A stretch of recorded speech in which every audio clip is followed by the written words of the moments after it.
Chinois.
आपको आज हम एक ऐसी शैली के बारे में बताएंगे, एक ऐसा मंदिर आपको दिखाएंगे जो भारत में एकमात्र ऐसा मंदिर है जिसमें पूजा नहीं की जाती है। जी हाँ, हम बात कर रहे हैं 13वीं शताब्दी का एक ऐसा मंदिर जो उड़ीसा राज्य में और पुरी यानी भुवनेश्वर के काफ़ी नज़दीक पुरी स्थान पे उड़ीसा का सूर्य मंदिर आपने देखा ही होगा। कोणार्क में स्थित है ये सूर्य मंदिर और आपको दिखाएंगे इस मंदिर की सबसे बड़ी खासियत यही है कि इस मंदिर में पूजा नहीं की जाती है। आइए चलिए हम आपको दिखाते हैं उसी मंदिर को। आइए देखिए मेरे सामने ये मंदिर है उड़ीसा के पुरी में स्थित ये सूर्य मंदिर, जिस मंदिर में पूजा नहीं की जाती है। इसकी यही एक खासियत है इस मंदिर की कि जिसमें देवता तो हैं लेकिन आप कभी यहाँ पे किसी को पूजा करते हुए नहीं देखेंगे, क्योंकि आपको पता होगा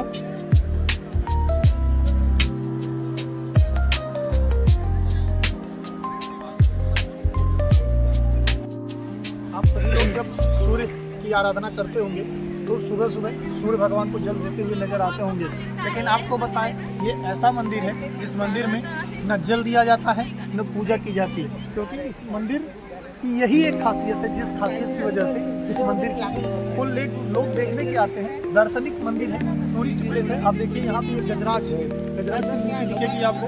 ये मंदिर अपने आप में एक विशेष और बहुत विशेष स्थान रखता है। ये मंदिर, इस मंदिर में वास्तुकला आप देखेंगे कि वास्तुकला के हिसाब से अगर देखा जाए तो इसमें ये माना गया है कि ये मंदिर अपवित्र माना जाता है, क्योंकि कोणार्क में पूजा नहीं होने का सबसे बड़ा कारण यही माना जाता है कि ये वास्तुकार के बेटे, जो यहाँ के वास्तुकार थे, उनके बेटे ने इस मंदिर में ही आत्महत्या कर ली थी। इसलिए सूर्य देवता की ये जो मूर्ति है खंडित मूर्ति है और यहाँ पे इस मूर्ति की पूजा नहीं की जाती है। आपको बताएं, अगर इसकी ऐतिहासिक दृष्टि देखा जाए तो ये करीब 300 साल तक पूजा स्थल रहा, लेकिन उसके बाद से जब मूर्तिकार ने इस मंदिर की मूर्ति की रचना करनी चाहिए और करीब ही उसके कुछ ही क्षणों बाद इस मूर्तिकार ने आत्महत्या कर ली, उसकी हत्या हो गई। इस वजह से इस मंदिर में आज तक, तभी से लेकर आज तक इस मंदिर में कोई पूजा का कार्यक्रम नहीं होता है।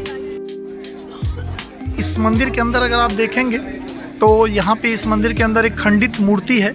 ऐसा हिंदू देवी देवताओं के माध्यम से माना जाता है कि खंडित मूर्ति की पूजा नहीं होती है। तो आपको बताएंगे कि इस मंदिर में इसी खंडित मूर्ति की वजह से सूर्य देव का मंदिर तो है, लेकिन इस मंदिर में हम पूजा नहीं कर सकते और होता भी नहीं है। आप सभी लोग देखते भी होंगे, जानते भी होंगे इसके बारे में, और ये सारी चीज़ें आपको इसी चीज़ का गवाह मानेंगी, गवाह भी हैं कि सब कुछ होने के बावजूद इस मंदिर में पूजा नहीं होता है। यह मात्र एक पर्यटक स्थल बन के रह गया है। ये पूरा मंदिर आपको दिखाएंगे, सूर्य देव की आराधना तो होती है इस मंदिर में, लेकिन आपको बताएंगे और दिखाएंगे कि इस सूर्य देव के मंदिर होने के बावजूद इस मंदिर में किसी तरीके की कोई पूजा नहीं होती है। ये मात्र दार्शनिक और पर्यटक स्थल बन के रह गया है। ये मंदिर हिंदू देवी देवताओं के एक मंदिर के रूप में जाना जाता है, लेकिन इसमें पूजा नहीं होती है।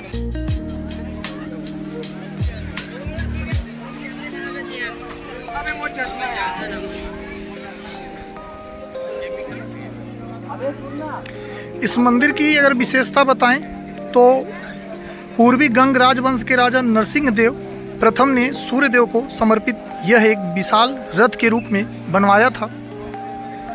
इसकी कई मान्यताएं हैं। कलिंग वास्तुकला का यह उत्कृष्ट उदाहरण भी है।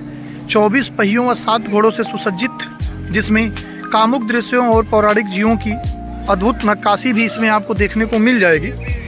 ये 1250 ईस्वी के आसपास राजा नरसिंह देव प्रथम ने ही इसका निर्माण करवाया था। 1200 लगभग 1200 कारीगरों के नक्काशी के द्वारा यह मंदिर बनवाया गया। इसकी जो सूर्य देव का रथ इस मंदिर में अगर आप देखेंगे तो यहाँ पे सूर्य देव के रथ को दर्शाया गया है। 12 जोड़े पहिए भी हैं इनमें।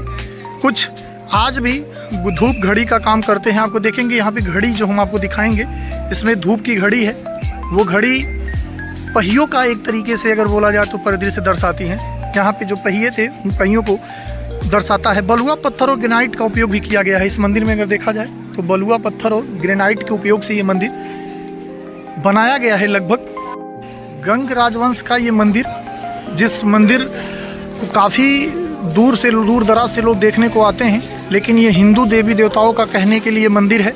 आप देखेंगे ये मंदिर भी है, हिंदू देवी देवताओं के लिए भी है, लेकिन पूरे भारत का अगर बोलेंगे तो ये भारत का एकमात्र ऐसा मंदिर है जिस मंदिर में नाम तो केवल सूर्य मंदिर है, लेकिन आपको देखेंगे ऐसा सूर्य मंदिर आपको कहीं देखने को नहीं मिलेगा कि जिस सूर्य मंदिर में पूजा न होती हो। ये मात्र हिंदू देवी देवताओं का मंदिर एक पर्यटक स्थल बन के रह गया है। इसकी कोई मान्यता नहीं है।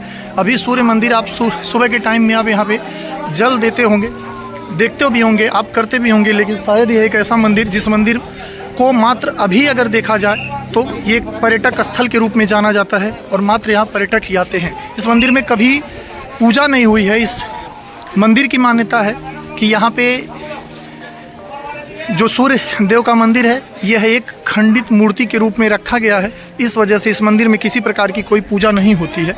यही इस मंदिर के खास विशेषताएं भी हैं, जिसको विशेषता ही माना जा सकता है कि मंदिर होने के बावजूद इस मंदिर में किसी प्रकार की कोई पूजा पाठ का कार्यक्रम नहीं किया जाता है। भारत का, अपने देश का एकमात्र ऐसा मंदिर जिस मंदिर में किसी प्रकार की कोई पूजा नहीं की जाए, यही इसकी सबसे बड़ी विशेषता है। आप देखेंगे, जानेंगे और समझेंगे। आखिर क्या चीज़ आपको समझ में आई होगी इस नक्काशी के बारे में। इसको 1984 के बाद अगर देखा जाए तो यूनेस्को ने अपने धरोहर के रूप में इस मंदिर शैली को अपने धरोहर शैली में शामिल किया था। क्या चीज़ें दिखाते हैं और आप खुद देख पाएंगे इसके पीछे की कई सारी कहानियां हैं हालांकि, लेकिन इसकी एक नक्काशी को देखेंगे। इसकी नक्काशी को देखिए कितनी बारीक तरीके से इसकी नक्काशियाँ बनाई गई हैं। क्या खूबसूरत इस नक्काशी को देख के ही शायद यूनेस्को ने 1984 में इसे अपने धरोहर में शामिल किया होगा। ये रथ देखिए, रथ की पहियों को देखिए। ये अगर कहा जाए तो ये घड़ी यानी समय बताने के लिए ये घड़ी भी मानी जा सकती है। पुराने गंग वंश के राजाओं ने इस शैली को अपनाया था और ये खूबसूरत एक शैली के रूप में दर्शाया, जो हमारे टाइम में आप ऊपर देखेंगे, अगर हमारे सामने ये देखेंगे, इस नक्काशी को देखिए, समझिए और कमेंट करके जरूर बताइएगा कि इस नक्काशी को देखने के बाद इस मंदिर को, इस शैली को आप क्या कहना चाहेंगे। देवी देवताओं के अदृश्य मंदिर भी हैं, अदृश्य मूर्तियां भी हैं, लेकिन आपको एक चीज की जानकारी जरूर दे दें कि 1984 में इस मंदिर को यूनेस्को ने अपने धरोहर में शामिल जरूर कर लिया, लेकिन इस मंदिर की जो हमने विशेषता बताई है वही हिंदू मंदिर होने के बावजूद एक सबसे बड़ी विशेषता इस मंदिर की है। इस मंदिर में पूजा पाठ का कार्यक्रम नहीं होता है, क्योंकि आप लोग उगते हुए सूर्य को जल दिया होगा।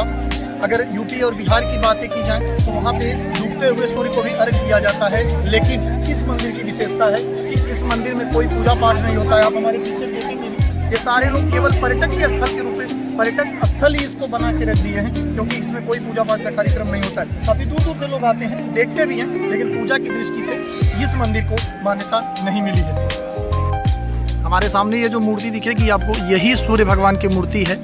इसी मूर्ति की बात की जाती है, लेकिन नाम सूर्य है, पूजा जरूर सूर्य की होती है, लेकिन इस मंदिर में, इस जगह पर सूर्य की कोई न आराधना होती है न पूजा होती है, क्योंकि मूर्ति आप देखेंगे खंडित मूर्ति है। इस वजह से यहाँ पे इस मंदिर में पूजा नहीं होती है।